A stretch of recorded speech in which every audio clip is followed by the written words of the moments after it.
Hello students, हम लोग class 10th mathematics chapter number 5 arithmetics, ठीक है, शॉर्ट में एपी कहते हैं, इस चैप्टर को पढ़ना है।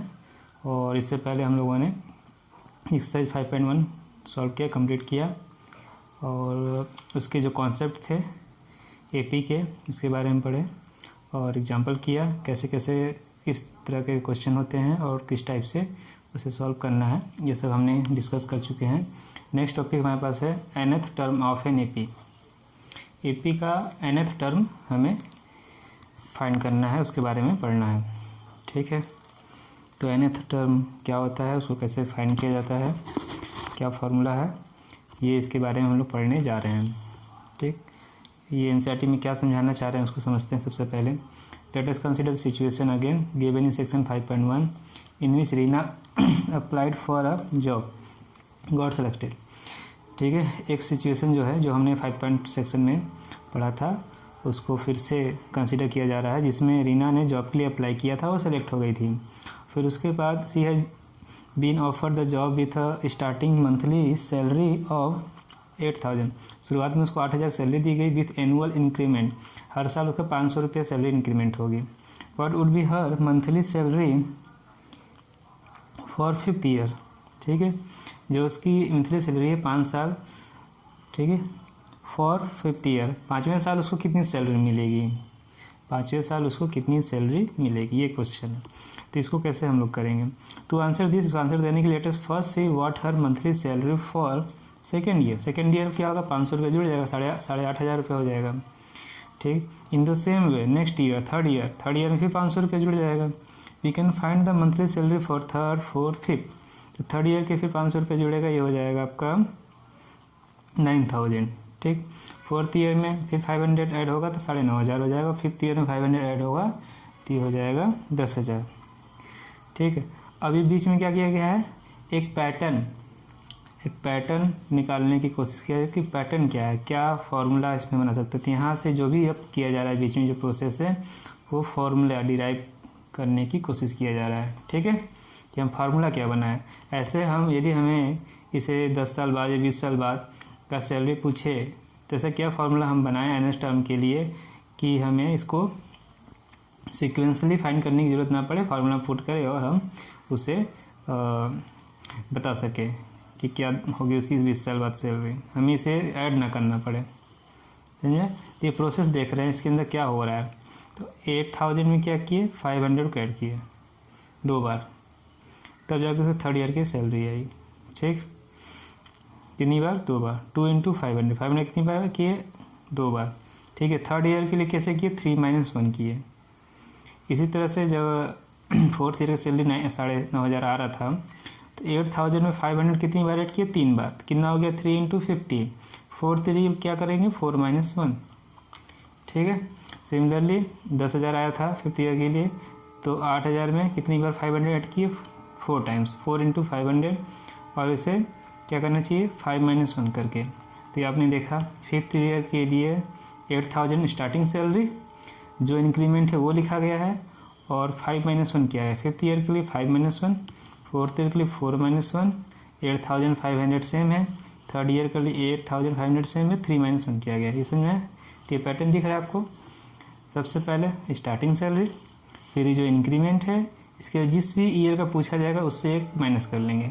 मान लीजिए 20 साल के बाद पूछा, इसकी सैलरी क्या होगी, 20 साल के बाद नहीं, 20वें साल, ठीक है, 28th ईयर में उसका सैलरी कितना होगा, तो यहाँ 20 - 1 करेंगे, 19 × 500, ठीक है, 19 × 500, ठीक है, 19 × 500 हो जाएगा 9,500, 9,500 ऐड कर देंगे 17,500 हो जाएगा, ठीक है। तो पैटर्न हमें समझ में आया। तो observe that we are getting a list of number, हमें क्या क्या मिला, 8,000, 8,500, 9,000, 9,500, 10,000।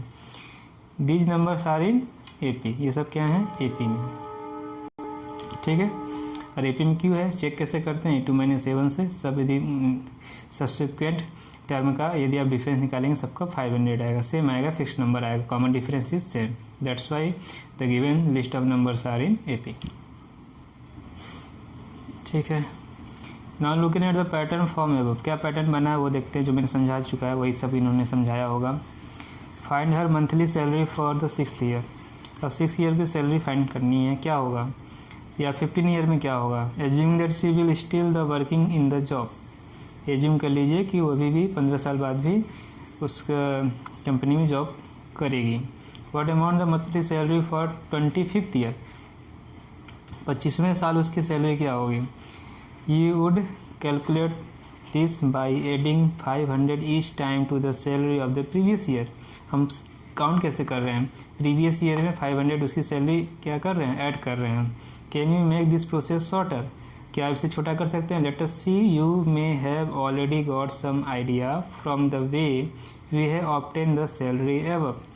ठीक है, तुमने कहा कि जो हमने भी किया है उससे हमें कुछ आइडिया मिला, तो we have obtain the salary above, तो क्या हुआ 15th ईयर के लिए salary of the 14th year करना है, जो 14वें साल उससे सैलरी मिलेगी उसमें 500 ऐड कर देना है।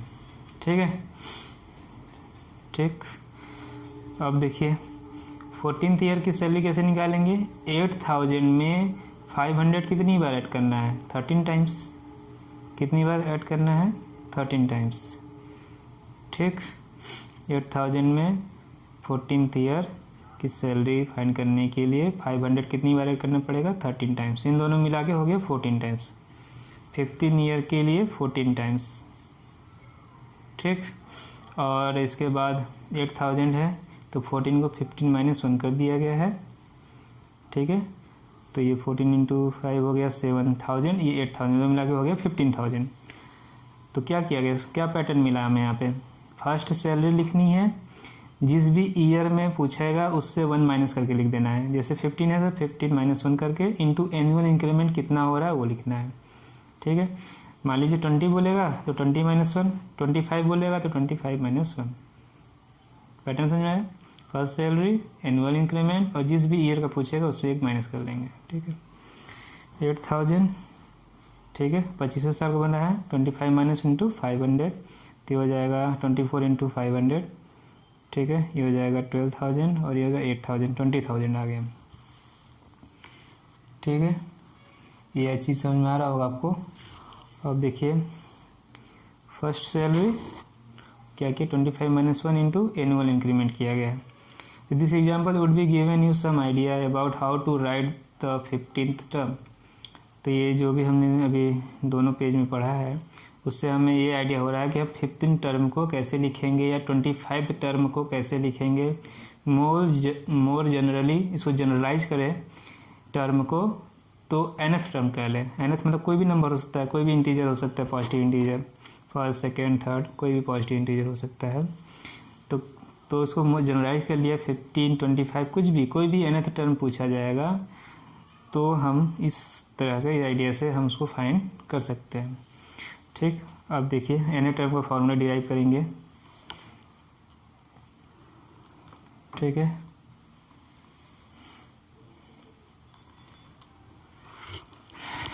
तो मान लीजिए एपी की जो टर्म है A1, A2, A3, A4 and so on, इस तरह से बहुत सारे टर्म हैं। फर्स्ट टर्म A कितना है, A1 है, A1 इज A हो गया। कॉमन डिफरेंस क्या होता है, small d, common difference is small d। तो A2 कैसे फाइंड करेंगे, A1 में d को ऐड करना है, A1 में d को ऐड करेंगे, A + d।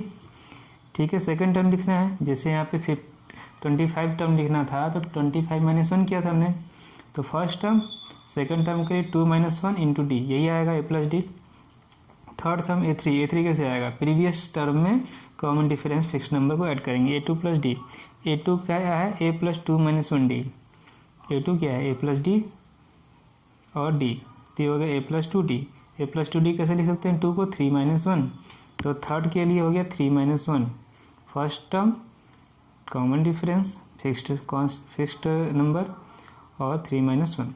A4 के लिए A3 + d कर लिया, A3 की जगह वैल्यू लिखा A2 + d, सॉरी A3 के लिए क्या लिखा हमने, A2 + d लिखिए, तो क्या था A + 2d, A + 2d + d, दोनों मिला के हो गया A + 3d, 3 की जगह 4 - 1, A + 4 - 1d हो गया। लुकिंग एट द पैटर्न आप देख लिया है। We can say that nth term an, ठीक है। ये 4 टर्म के लिए हमने 4 - 1d लिख दिया, थर्ड टर्म के लिए 3 - 1d लिखा है। इसी तरह से इसको जनरलाइज करेंगे तो nth टर्म के लिए क्या लिखेंगे, a + n - 1d, a + n - 1d, ठीक है।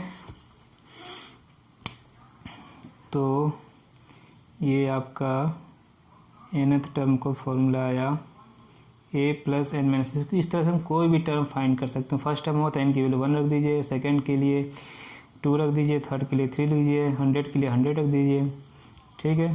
तो यही लिखा हुआ है nth टर्म an ऑफ एन AP with the first term a, यदि उसका AP का फर्स्ट टर्म a है, कॉमन डिफरेंस स्मॉल d है, तो nth टर्म क्या होगा, an = a + n - 1d, ठीक है। फर्स्ट टर्म है कॉमन डिफरेंस d,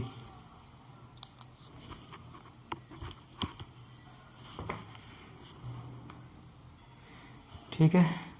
तो nth टर्म किससे डिनोट किया गया था, an से, और an को ही हम general term of the AP कहेंगे, ठीक है। an को और क्या कहते हैं, general term of the AP, क्योंकि इसको हम जनरलाइज किए थे।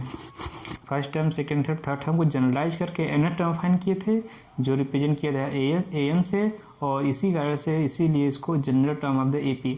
आपसे जनरल टर्म ऑफ AP पूछेगा तो भी आप यही बताएंगे, an = a + n - 1d। अब मान लीजिए if they are m terms, यदि किसी AP में अर्थमेटिक प्रोग्रेशन में m टर्म हो, टोटल टर्म क्या हो, m टर्म हो, ठीक है।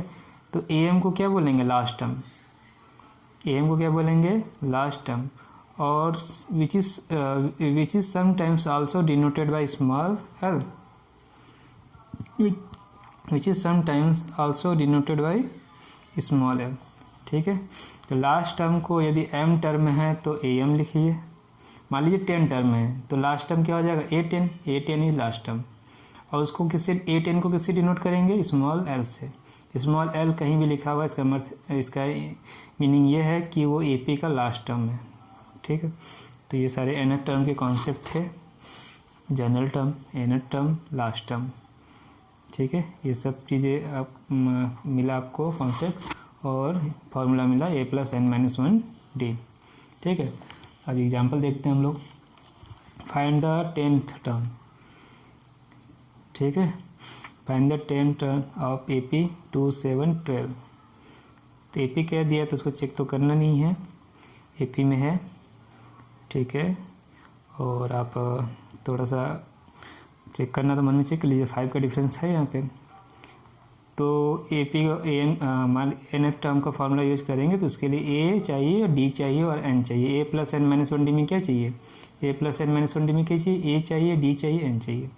A की वैल्यू यहाँ से मिल गई 2 से, D निकालेंगे, डिफरेंस ऑफ कंजुगेटिव टर्म 7 - 2 = 5, और यहाँ से आपको n मिल जाएगा, n = 10। ये वैल्यू पुट कर लीजिए, A की जगह 2, D की जगह 5, n की जगह 10, 10 - 1, तो 2 × 9 × 5 45 + 2 47। तो 10 term of given AP is 47, ठीक है। विच टर्म ऑफ AP, ठीक है। एग्जाम्पल नंबर 4 में क्या है, विच टर्म ऑफ AP 21, 18, 14, ये सीरीज है, सॉरी AP है, और ये नंबर लिस्ट जो AP में है। तो कौन सा टर्म -81 होगा, कौन सा टर्म, ठीक है। n, कौन सा टर्म पूछा है, n की वैल्यू फाइंड करनी है, ठीक है। an की वैल्यू -81 दिया हुआ है। आल्सो इन एनी टर्म 0, क्या कोई टर्म 0 हो सकता है, ठीक है। फिर ये an की ही वैल्यू दिया हुआ है, इसमें भी हम पता करेंगे n ये पॉसिबल है या नहीं है। Give reason for your answer, ठीक है। इसको an लेके n की वैल्यू निकालने की कोशिश करेंगे, फिर चेक करेंगे कि ये पॉसिबल है या नहीं है। तो 2 क्वेश्चन है, ठीक है।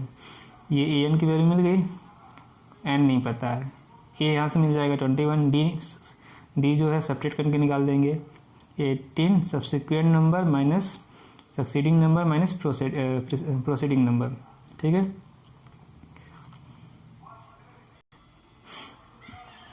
ठीक है। डी कैसे निकालेंगे, सक्सेडिंग माइनस प्रीसीडिंग टर्म।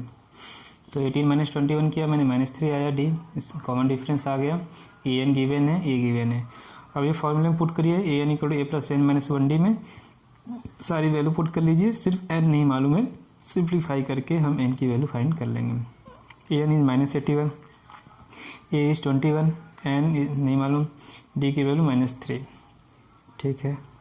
-3 से इसको अंदर सब्ट्रैक्ट मल्टीप्लाई कीजिए, -3n माइनस माइनस +3, 21 + 3 24, ठीक है।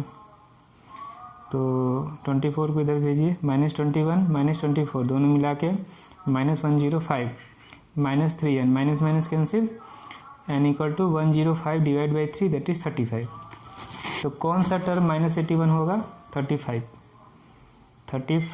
Term is -81 of the given AP। इस तरह से हम प्रोसीड करेंगे। तो फर्स्ट जो टाइप का क्वेश्चन था उसमें कोई टर्म पूछने के लिए कहेगा, दूसरे टाइप का क्वेश्चन ये है कि आपको कोई an दे देगा, पूछेगा कौन सा टर्म है, n फाइंड करना होगा, दूसरे टाइप का क्वेश्चन है। तीसरा जो है वो चेक करने के लिए बोला 0 पॉसिबल है या नहीं है। तो देखते हैं, 0 नहीं पता कौन सा टर्म हो सकता है, ये भी नहीं पता है कि होगा कि नहीं होगा, ठीक है।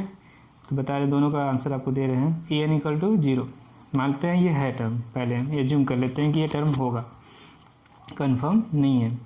फिर ए एन वाले फार्मूले में हमने पुट कर दिया, a n equal to a plus n minus 1 d, a की वैल्यू 21, डी की वैल्यू -3, सिंप्लीफाई किया हमने, 21 को भेजा उस साइड, ठीक है। तो -21 होगा और ये माइनस और -21 का माइनस माइनस कैंसिल हो गया, तो +21 हो गया, ठीक है।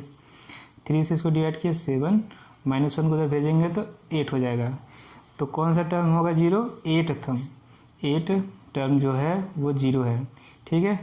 अब मान लीजिए जो भी नंबर बोला है वो सीरीज में है ही नहीं, मतलब उस AP में लिस्ट में है ही नहीं, नंबर लिस्ट में वो नंबर an जो है वो है ही नहीं, तो कैसे पता चलेगा। यही प्रोसेस करेंगे आप, और n की वैल्यू इंटीजर नहीं आएगी, पॉजिटिव इंटीजर नहीं आएगी, तब वो कहेंगे कि ये नंबर जो भी हमसे पूछा जा रहा है कि कौन सा टर्म है, तो कहेंगे ये सीरीज में ये नंबर लिस्ट में है ही नहीं, ठीक है। और दिस इज नॉट पॉसिबल, ऐसे हम लोग कहेंगे। फिर n के जब n फॉलो करेंगे और पॉजिटिव इंटीजर नहीं आएगा, मान लो फ्रैक्शन में आ गया, नेगेटिव आ गया, तब कहेंगे कि the given number is not in the AP, ठीक।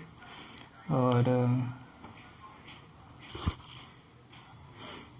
एग्जाम्पल 5 देखिए, डिटरमाइन AP फाइंड करना है, मतलब नंबर लिस्ट बनाना है आपको। Whose third term is 5, A3 दिया हुआ है 5, and 7th term is 9, A7 दिया हुआ है 9, A3 और A7 दोनों दिया हुआ है, ठीक है। तो आपको AP बनाने के लिए मिनिमम रिक्वायरमेंट क्या बताया था मैंने आपको, A और D चाहिए। मिनिमम रिक्वायरमेंट क्या है, A और D, ठीक है। तो A और D फाइंड करने की कोशिश करते हैं। A3 दिया हुआ है 5, A7 दिया हुआ है 9, ठीक।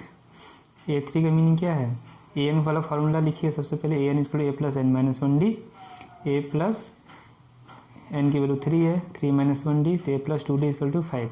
A7 में n की जगह 7 रखिए, a plus 7 minus 1d, a plus 6d हो गया 9, आ गया। 2 इक्वेशन बन गए। अब ये कैसा बन गया, लीनियर इक्वेशन का क्वेश्चन, चैप्टर नंबर 3 का क्वेश्चन बन गया है। आपके पास 3 मेथड हैं सॉल्व करने के लीनियर इक्वेशन को। Linear equation in 2 variable, 3 type है, substitution, elimination and cross multiplication, ठीक है। आपको जिससे इच्छा करे उससे सॉल्व कर लीजिएगा। इसने सॉल्व करके a की वैल्यू 3 और d की वैल्यू 1, ठीक है। कुछ ओरली हम सॉल्व कर देते हैं। क्या करिए आप इसको एलिमिनेशन करते हैं, सब्ट्रैक्ट कर देते हैं। सब्ट्रैक्ट करेंगे a कैंसिल हो गया, इसे आप सब्ट्रैक्ट करेंगे तो ये हो जाएगा -4d, और इसे सब्ट्रैक्ट करेंगे -4, माइनस माइनस कैंसिल, d की वैल्यू 1 आ गया। अब d की वैल्यू किसी एक इक्वेशन पुट कर दीजिए, पहले वाले में पुट कर देते हैं, तो हो जाएगा 2 × 1 2, 5 - 2 हो गया 3, a की वैल्यू 3, d की वैल्यू 1, a की वैल्यू 3, d इक्वल टू 1, ठीक है। तो AP कैसे बनेगा, पहला टर्म a 3, फिर क्या करना है, हर एक टर्म में आपको कॉमन डिफरेंस को ऐड करते जाना है, ठीक है। प्रीसीडिंग टर्म में 1 ऐड करते जाएंगे। 3 में 1 किए 4, 4 में ऐड करेंगे 5, 5 में ऐड करेंगे 6, 6 में ऐड करेंगे 7 and so on. 3 to 5 terms निकाल दिया इसने, ठीक है। इस तरह से AP हम बना लेंगे। तो हमारा जो दो कंडीशन यहाँ दी थी, इसीलिए दिया हुआ था कि आप A और D फाइंड कर सके, 2 इक्वेशन बना सके और उससे आप A और D फाइंड कर सके। तो इस तरह से ये 4th टाइप का क्वेश्चन आपको मिला, जिसमें AP फाइंड करने के लिए बोलेगा लेकिन A और D नहीं देगा, A और D नहीं गिवन होगा, तो उसके लिए कंडीशन दे देगा, ठीक है। और एक्सरसाइज जो 5.1 था उसमें सिंपल क्वेश्चन था, वो A और D दे दिया था, फिर AP आपको फाइंड करने के लिए कहा गया था। तो ऐसे ट्विस्टेड क्वेश्चन आएंगे आपको एग्जाम में। Example 6, check whether 301 is a term of list of number 5, 11, 17, 23। हाँ, इसी टाइप के क्वेश्चन के लिए एग्जाम्पल नंबर 4 में था, वो हम समझाए थे यहाँ पे, ठीक है। एग्जाम्पल नंबर 4 में समझाए थे। हाँ, 0 के लिए, 0 इसका टर्म है कि नहीं है ना, तो यहाँ वही बोला चेक करने के लिए एग्जाम्पल नंबर 6 में, ठीक। तो समझिए इसको। तो यहाँ कहीं भी AP नहीं बोला है, नहीं बोला ना। AP कहता तो हम उसको सबसे पहले AP ही चेक करना है कि AP है या नहीं है। तो चेक करने की क्या प्रोसेस है, जो मैंने आपको 5.1 और एग्जाम्पल में बताया था, 5.1 के एग्जाम्पल में बताया था, ठीक है। Difference of 2 conjugative term, 11 - 5 6, 70 - 11 6, 23 - 17 6, A2 - 7, A3 - A2, A4 - A3 आ गया, ठीक। AN, तो जो डिफरेंस है कंजुगेटिव टर्म का K = 1 2 3 ये था, AK + 1 - AK ये सेम आ गया। तो given list of number is in AP, तो कॉमन डिफरेंस आप इक्वल दिखा देंगे या इसका डिफरेंस जो है फिक्स्ड नंबर दिखाएंगे, ठीक है। तो जो डिफरेंस आ रहा है वो फिक्स्ड नंबर है, तो इसलिए जो given list of number AP है, ठीक है। इसका फर्स्ट टर्म A = 5 हो जाएगा। ये जो फिक्स्ड नंबर है वो कॉमन डिफरेंस उसमें D = 6 है। ये प्रोसेस था पहले पिछले भी एग्जाम्पल में, 5.1 के एग्जाम्पल में और उसके एक्सरसाइज में। अब ये कंफर्म हो गया AP है। अब ये चेक करना है कि 301 इसका टर्म है या नहीं है। तो इसको सबसे पहले AN कंसीडर कर लीजिए, ये AN है, ठीक है। और AN का formula A + n - 1 D use कर लीजिए। A की वैल्यू 5, D की वैल्यू 6 और AN 301। ये सिंप्लीफाई करके यहाँ से n निकालिए, ठीक है। क्या क्या करेंगे, 6 इंटू किए 6n - 6, 5 में से 6 माइनस कर देंगे 1, 6n - 1, ठीक है। और 1 को इसमें ऐड कर दीजिए, 302 / 6, ये करेंगे तो आ जाएगा 151/3, ठीक है। 6 से डिवाइड किए हैं, इसको सिंप्लीफिकेशन किए हैं, 2 से डिवाइड किए ऊपर नीचे, तो आ गया 151/3। 151/3 क्या ये इंटीजर है? n तो कोई काउंटिंग नंबर होगा, 1 2 3 काउंटिंग इंटू पॉजिटिव इंटीजर होते हैं, ठीक है। और ये क्या मिला हमें, फ्रैक्शन मिला। तो n should be a positive integer. क्या कंडीशन है, मैंने जो आपको एग्जाम्पल नंबर 4 में समझाया था, n should be a positive integer होना चाहिए क्योंकि ये काउंटिंग नंबर है, ठीक है। तो 301 is not a term of the given list of number, कि जो लिस्ट ऑफ नंबर दिए हुए हैं उसका एक टर्म नहीं हो सकता, ठीक। तो इस तरह से ये नेक्स्ट टाइप का क्वेश्चन आपको मिला, जिसमें कोई भी लिस्ट ऑफ नंबर दिया रहेगा, उसमें कोई नंबर को बोलेगा कि इसका एक टर्म है या नहीं है। तो लिस्ट ऑफ नंबर दे सकता है या डायरेक्टली AP कह सकता है। तो यहाँ भी लिस्ट ऑफ नंबर्स में 2 टाइप के क्वेश्चन बना सकता है, ठीक है। डायरेक्टली AP कहेगा तो आप ये जो चेक करने वाला प्रोसेस नहीं करेंगे। यदि AP नहीं कहेगा तो चेक करने वाले प्रोसेस आपको करना पड़ेगा, ठीक है। AP डायरेक्ट कहता है डायरेक्ट, तो हम डायरेक्टली A और D निकालते लिखते यहाँ से और ये प्रोसेस फॉलो करते हैं, ठीक है। नेक्स्ट आइए, क्या है, एग्जाम्पल नंबर 7।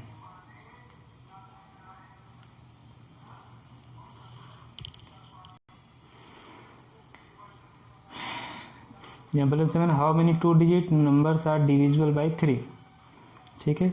कितने 2 डिजिट नंबर जो हैं वो डिविजिबल बाई 3 है, ठीक, ये बताना हमें। How many 2 digit numbers are divisible by 3, 2 digit के कितने नंबर 3 से डिवाइड हो जाएंगे।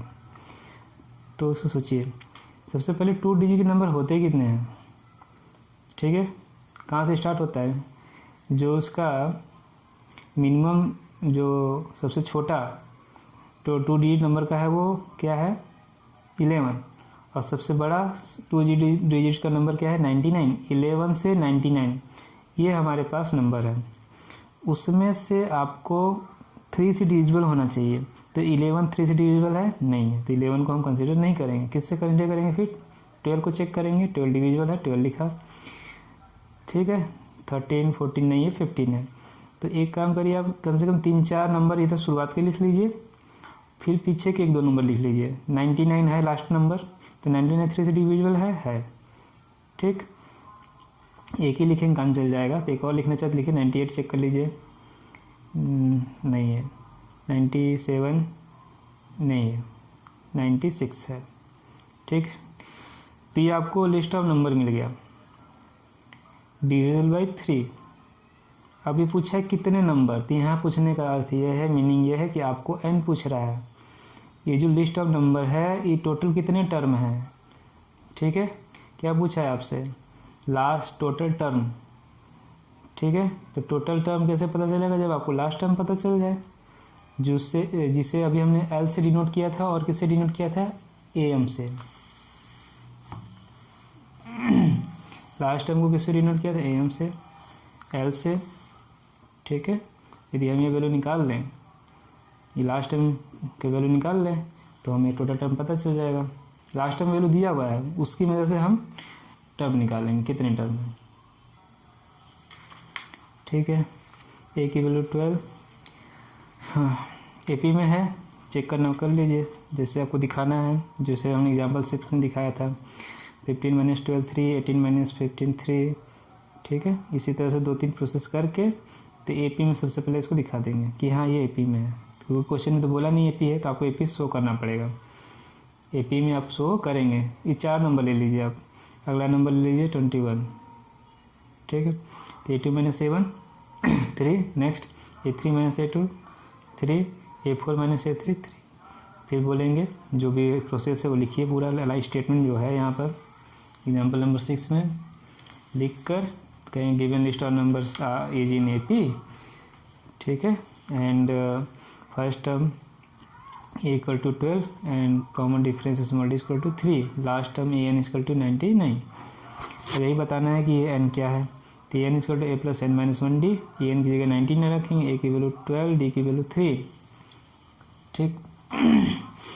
तो आप इसको सॉल्व कर लीजिए। 99 में से 12 माइनस कर दिए 87, और फिर 3 से डिवाइड कर देंगे 29, 1 को ऐड कर देंगे 30, ठीक है। तो कितने टर्म है टोटल इसमें, 2 डिजिट के कितने नंबर होंगे जो 3 से डिविजिबल होंगे, 30। They are 30 2 digit numbers divisible by 3, ठीक। ये चीज़ समझ में आ गया होगा आपको। तो एक अलग टाइप का क्वेश्चन आपको मिला कि इसमें आपको क्या पूछा है, total term, total number of term पूछा है, ठीक है। और इसमें कुछ नहीं दिया था, लिस्ट भी नहीं दिया था नंबर का, AP भी चेक करना है। तो सबसे पहले आपको ये लिस्ट ऑफ नंबर बनाने चाहिए, ठीक है। और उसमें भी 2 डिजिट का बोला है, तो 11 से 99 था, उसमें भी 3 डिजिट वाले नंबर लिखना है सबसे पहले। तो ये सब तो सोचना है, ये सब सोचना पड़ेगा आपको, ठीक है। फिर चेक करके AP बताइए। इस क्वेश्चन में एग्जाम्पल में AP चेक नहीं किया, आपको करना पड़ेगा, तब जाके ये प्रोसेस आपको फॉलो करेंगे, ठीक है। Example 8, find the 11th term from the last term, ठीक है। Find the 11th term from the last term towards the first term of the AP 10 7 4, last term is -62, ठीक है। एक ये AP दिया हुआ है तो चेक नहीं करना है, ठीक। क्वेश्चन के अकॉर्डिंग AP है, और ऐसे आप ओरली चेक करना करेंगे तो -3 आ रहा है कॉमन डिफरेंस। और क्या बोल रहा है, AP के, ठीक है, लास्ट टर्म से 11th टर्म फाइंड करिए। ये अलग टाइप का क्वेश्चन मिला, जिसमें आपको शुरुआत से जो भी हम लोग टर्म निकालते हैं इसे याद रखिए। पहले एग्जाम्पल में ऐसे समझने से पहले जो भी हम टर्म निकालते हैं, को 10th term, 5th term, 10th term, 11th term, तो ये सब शुरुआत से होते हैं। ठीक है, वो कहता नहीं है, कहीं क्वेश्चन में कहेगा नहीं कि आप ये शुरुआत से टर्म है, लेकिन लास्ट टर्म से यदि आपको कोई टर्म पूछा जा रहा है, ठीक है, तो क्वेश्चन में ज़रूर मेंशन होगा। जैसे देखिए इधर से लास्ट से फर्स्ट टर्म -62 है और AP के लिए ये लास्ट टर्म है। फिर इधर से आएंगे सेकंड टर्म, इससे पहले वाला होगा, लास्ट से सेकंड टर्म, इधर से कुछ और होगा वो। ठीक है, तो ये क्वेश्चन समझ में आएगा, थोड़ा सा डिफरेंस है। अब आपको AN टर्म फाइंड करना है, लेकिन फ्रॉम लास्ट। ठीक है, AP का फर्स्ट टर्म ये 10 हो गया और कॉमन डिफरेंस 7 - 10 करके -3 आ गया। Last term L = -62। ठीक, सबसे पहले क्या किया हमने, कितने टर्म है ये फाइंड करने की कोशिश कर रहे हैं। L मतलब AN। ठीक है, L = A + n - 1D। ये टर्म मान लेते हैं n है।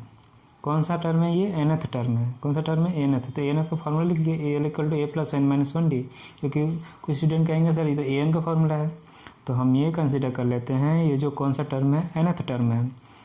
ठीक है, तो लास्ट टर्म को AM से डिनोट किया जाए, L से डिनोट किया जाए। यदि इसको n टर्म मान रहे हैं तो AN से भी डिनोट कर सकते हैं।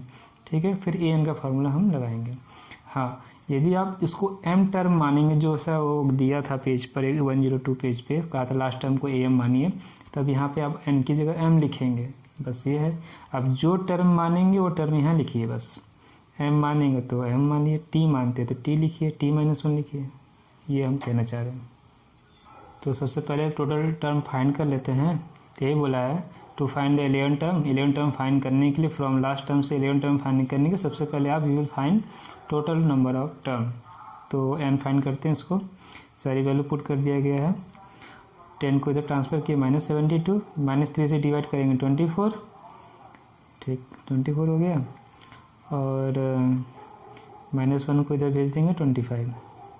तो टोटल टर्म मिल गया 25 टर्म। ठीक है, टोटल टर्म कितना है 25। 62 कौन सा पोजीशन है, 25th टर्म। तो 11 term from the last term will be 15th term. ठीक है, पीछे से जो 11 टर्म होगा अंतिम से लास्ट से, वो आगे से फर्स्ट टर्म से वो कौन सा पोजीशन होगा उसका, 15th टर्म। ठीक है, note that it will not be the 14th term. ये याद रखिएगा, ये 14 टर्म नहीं है। इसमें बहुत बच्चों को कन्फ्यूजन होगा कि 15 होगा कि 14 होगा। मैक्सिमम बोलेंगे 14 होगा। ठीक है, मैक्सिमम स्टूडेंट क्या बोलेंगे, सर शुरुआत से उसका पोजीशन कौन सा आएगा, 14। कैसे बताते हैं वो लोग, कहते हैं सर ये टोटल टर्म में से 11 माइनस कर दीजिए। टोटल टर्म में से क्या कहते हैं, सर 11 माइनस कर दीजिए। 11 माइनस करेंगे तो 14 आ जाएगा, तो मतलब शुरुआत से उसकी पोजीशन क्या होगी, 14 टर्म। ये गलत है, ऐसे नहीं सोचना है। ठीक है, ऐसे नहीं सोचना है। यह कैसे, ठीक है, आप यदि 25 में से 11 माइनस कर देंगे, ठीक है, पीछे से जो 11 टर्म है उसे माइनस कर देंगे, तो सिर्फ 14 टर्म तो बचेंगे। आपसे 11 टर्म तो पूछा, उसे तो आपने सब्ट्रैक्ट कर दिया। तो जो टर्म पूछेगा पीछे से उसे नहीं सब्ट्रैक्ट करेंगे, उससे कम सब्ट्रैक्ट करेंगे। यदि 11 टर्म पूछा है तो आप टोटल टर्म में से 10 सब्ट्रैक्ट करिए। क्या कॉन्सेप्ट है, जो भी टर्म आपको पीछे से पूछा जाएगा वो उतना टर्म माइनस नहीं करना, उससे एक कम माइनस करना। यदि आप टोटल माइनस कर देंगे, 11 माइनस कर देंगे, वो टर्म तो निकल जाएगा। आगे कौन सा समझ में, ठीक है। तो यदि 11 टर्म पीछे से पूछ रहा है तो आप 10 माइनस करिए, 15 टर्म हुआ। शुरुआत से उसका पोजीशन क्या हुआ है, 15 टर्म। यदि पीछे से 5th टर्म बोल रहा है तो आप 4 माइनस कीजिए, 4 माइनस करेंगे तो 21 टर्म आ जाएगा। ठीक है, तो अभी हमें, ठीक है, कोई भी nth term from the last term दिया हुआ है, फ्रॉम लास्ट पोजीशन, तो उसकी position from the first term निकालने के लिए क्या करिए, टोटल टर्म एंड माइनस जो भी नंबर दिया हुआ है +1 कर दीजिए। ये भी फॉर्मूला आपको साइड बुक में मिल जाएगा। टोटल टर्म, ठीक है, पोजीशन फाइंड करना है किसी टर्म का फ्रॉम द फर्स्ट टर्म। क्या करेंगे, एन फॉर्मूला क्या बनेगा, n minus total term n minus जो भी नंबर ये जो टर्म दिया उसे माइनस कर लीजिए और +1 कर दीजिए।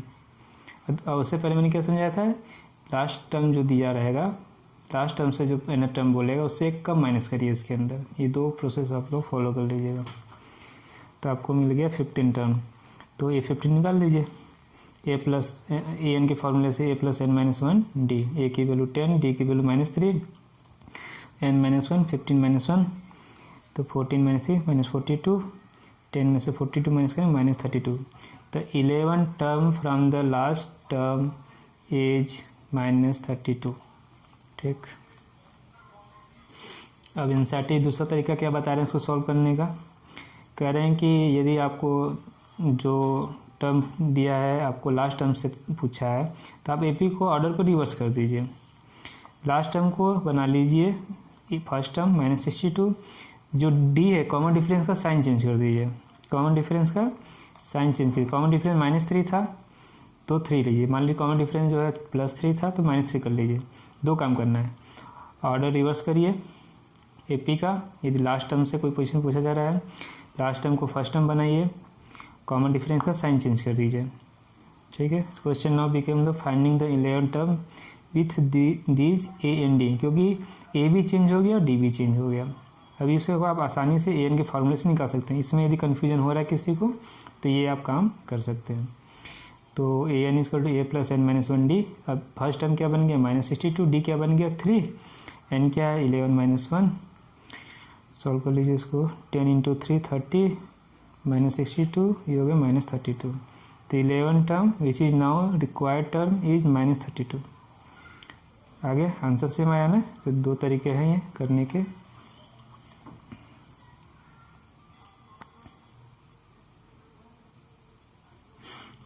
एग्जाम्पल नंबर 9 देखिए, sum of 1000 is invested at 8% simple interest per year. ठीक है, calculate the interest at the end of each year. हर साल के एंड में क्या करिए, calculate the interest. Do these interest form in AP, क्या एपी बनाते हैं ये, तो ये चेक करना एपी है कि नहीं है, पहला question. If so find the interest at the end of 30 years. यदि ऐसा है एपी है तो एंड ऑफ 30 ईयर्स उसका एपी क्या होगा, सॉरी इसका इंटरेस्ट क्या होगा। Making use of this fact, तो इस तरह से लग रहा है कि ए एन फाइंड करना है। एक तो एपी चेक करना है, दूसरा ए एन मतलब A30 फाइंड करना है। ठीक है, तो सिंपल इंटरेस्ट ये सम ऑफ 1000 है, ये प्रिंसिपल वैल्यू है, पी हो गया, आर है 8% और टाइम तो फर्स्ट ईयर सेकेंड ईयर इस तरह से देख लेंगे हम। तो पहले फर्स्ट ईयर का निकाल लिए, 1 टी की जगह 1 रखा हमने। 1008/100 PRT/100 ये यूज करेंगे। ये interest simple interest formula class 4-5 में हमने पढ़ा होगा।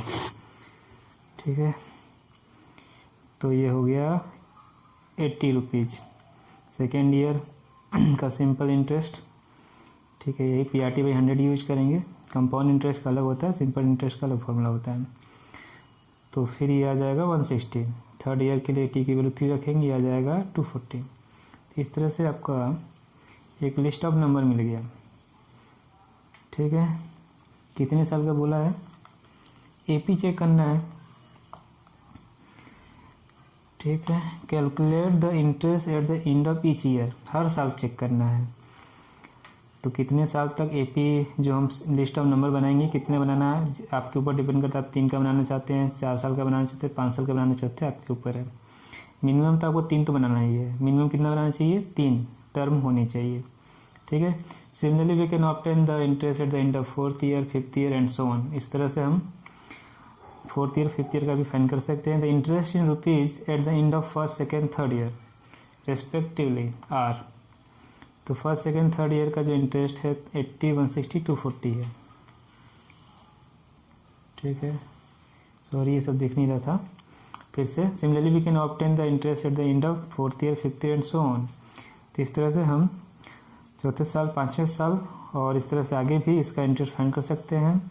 तो first year, second year, third year का जो इंटरेस्ट है उसको 80, 160, 240 इस तरह से हमने लिख लिया। तो ये हो गया नंबर लिस्ट ऑफ नंबर। अभी चेक करना है कि AP में है या नहीं है। तो प्रोसेस वही है, A2 - A1, A3 - A2, 4 term लिखते हैं तो A4 - A3 भी निकालते हैं और सबका डिफरेंस क्या होना चाहिए, इक्वल होना चाहिए। ठीक है, तो इट इज इन AP, ये AP में है। The difference between the conjugative term in the list is 80। ये आप निकालेंगे, इस तरह से नहीं लिखेंगे। A2 - A1 निकालिएगा, 160 - 80 कहेंगे 80, फिर A3 - A2 निकालिएगा, फिर आएगा 80, तब जाके ये लिखिएगा it is in AP the difference between the two conjugative term in the list is 80। ठीक, अब AP का फर्स्ट टर्म 80 और कॉमन डिफरेंस इज 80, दोनों 80 आ रहे हैं, दोनों 80 आ गए। अब इंटरेस्ट फाइंड करना है आपका eight the end of 30 years, मतलब n की वैल्यू कितना दिया हुआ है 30, मतलब आपको A30 फाइंड करना है। तो an का फॉर्मूला यूज करेंगे A + n - 1d, A की जगह 80, D की जगह 80 और n की जगह 30, तो 29 हो गया। ठीक है, 80 कॉमन ले लेंगे, फिर ये 30 हो जाएगा, आ जाएगा 2400, 2400। Interest at the end of 30 years will be 2400 rupees. ठीक है, 2400 रुपीज़, इस तरह से आप फाइंड कर सकते हैं। Next question, example number 10। ठीक, example 10, in the flower bed there are 23 rose plants in the first row. ठीक, एक रो में कितने रोज प्लांट है 23, 21 इन द सेकेंड रो में कितने हैं 21, और थर्ड रो में है 90 एंड सोन। इस तरह से ये सीक्वेंस चल रहा है, पैटर्न चल रहा है। ठीक है, एक फ्लावर बेड है, फूलों की क्यारी है। पहले रो में, पहली पंक्ति में 23 रोज प्लांट हैं, फिर अगले पंक्ति में 21 है और तीसरे में 19 है। ये कंटिन्यू चल रहा है। These are 5 rose plant in the last row. अब कितने हैं ये नहीं पता, कह रहा लास्ट रो में 5 प्लांट है, रोज प्लांट है। ठीक है, 5 गुलाब के पौधे हैं। How many rose are there in the flower bed. और फ्लावर बेड में, फूलों की क्यारी में कितने रो होंगे, कितनी पंक्तियाँ होंगी। तो कितने रो, हाउ मेनी रो का मतलब क्या है, आपको n फाइंड करना है, नंबर ऑफ टर्म फाइंड करना है। क्या फाइंड करना है, n फाइंड करना है। क्वेश्चन समझ में, n फाइंड करना है। तो एग्जाम्पल नंबर 9, 10 ये सब आपको डेली लाइफ एग्जाम्पल दे रहा है कि इनका हम AP का डेली लाइफ में कहाँ यूज कर सकते हैं। एक तो बैंक में इंटरेस्ट हो गया, इंटरेस्ट में, और इस तरह से क्वेश्चन में हम लोग फाइंड कर सकते हैं। तो डेली लाइफ यूज आपको समझ में आ रहा होगा, इसका एप्लीकेशन समझ में आ रहा होगा। ठीक है, first, second, third row 23, 21, 19, last row is 5। ठीक है, तो ये L हो गया और इसकी पोजीशन हम n मान लेते हैं, इसकी पोजीशन n मानते हैं। और सबसे पहले तो AP चेक करना पड़ेगा। AP चेक करिए इसका पहले, A2 - A1 निकालिए, आ गया कितना 21 - 23 -2, फिर 90 - 21 -2, फिर इसी, हाँ, तो दोनों डिफरेंस सेम आया है, difference is same, so list of number is in AP। First term A = 23, common difference is -2, last term इसकी पोजीशन मानते हैं n, इसकी पोजीशन ही निकाल लीजिए, आपको पता चल जाएगा टोटल कितनी टर्म है। तो इसकी पोजीशन मानते हैं n, तो इसको an ले लेते हैं, an = 5। जो पोजीशन मानना मानिए, n मान लिया, m मानिए, t मानिए, तो am हो गया m। an का फॉर्मूला A + n - 1, सारे पोजीशन पुट कर दीजिए। 5, a की वैल्यू 23, d की वैल्यू -2, n - 1। ठीक है, तो 5 में से 23 माइनस करिए, -18, -2, -1 कैंसिल, 2 से डिवाइड करेंगे तो ये हो जाएगा 9, और फिर 1 को इधर ट्रांसफर करेंगे तो 10। तो टोटल नंबर ऑफ टर्म हो गया 10। पूछा क्या था, how many row are there in the flower bed. ठीक है, there are 10 rose, there are 10 row in a flower bed. Flower bed में कितने रो हैं, 10 रो।